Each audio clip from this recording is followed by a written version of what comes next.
लघवीचे नमुने 51 लोकांचे घ्यायला हवे होते, ते घेतले नव्हते। भाऊ सोबत ते अन्न त्यांना त्यागासाठी या ठिकाणी बसले होते। अत्यंत गंभीर बाब आहे, लाजिरवाणी बाब आहे आणि हा जीवनाशी खेळ आहे।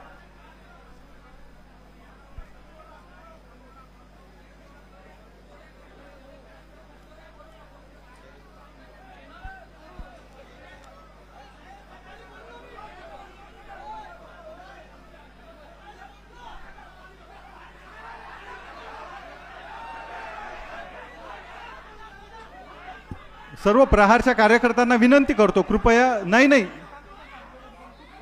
त्यांना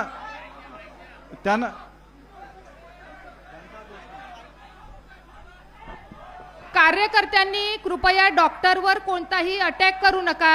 आपली ही संस्कृती नाही। डॉक्टरच्या अंगावर जायचं नाही कोणी, मी थोबाडीत मारून तुमच्या। डॉक्टरच्या अंगाला हात नका लावू। डॉक्टरच्या अंगाला हात लावायचा नाही।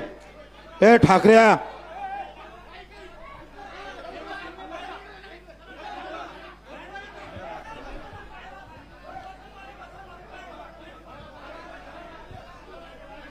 हे बघा, आपल्या छोट्याशा कृतीनं हात गालबोट लागू शकते आंदोलनाला।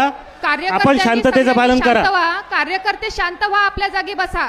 आपल्या कृतीने 6 दिवस चाललेल्या आपल्या इतक्या महत्त्वाच्या आंदोलनाला गालबोट लावू नका।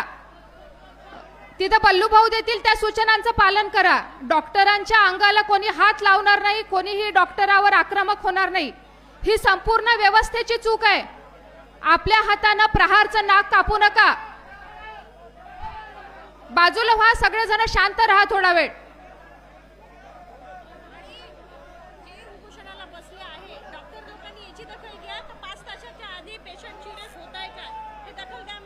आणि सर्व वैद्यकीय व्यवस्थेला हे कडकडीची विनंती आहे, सर्व लोक जे उपोषणाला बसले आहेत ते प्रामाणिकपणे उपोषण करत आहे।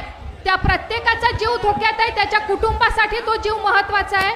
म्हणून सगळ्या डॉक्टर लोकांना, वैद्यकीय पूर्ण व्यवस्थेला हात जोडून विनंती आहे की कृपया उपोषणकर्त्यांवर जातीनं आणि बारकाईनं लक्ष द्या। त्यांच्या सर्वांच्या नीट तपासण्या करा। सलाईन, वजन काटा, शुगर मशीन सगळं अपडेट ठेवा, ही तुम्हाला विनंती आहे। आम्ही इथं कोणतंही मनोरंजन करत नाहीये।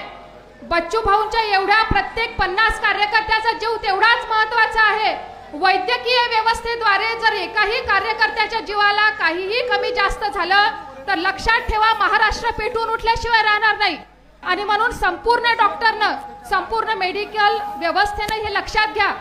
तुम्ही ज्या कूलर, त्या 50 जणांसाठी कूलर लावले आहे, ते हवा त्यांना लागू द्या, थोडीशी गर्दी कमी करा।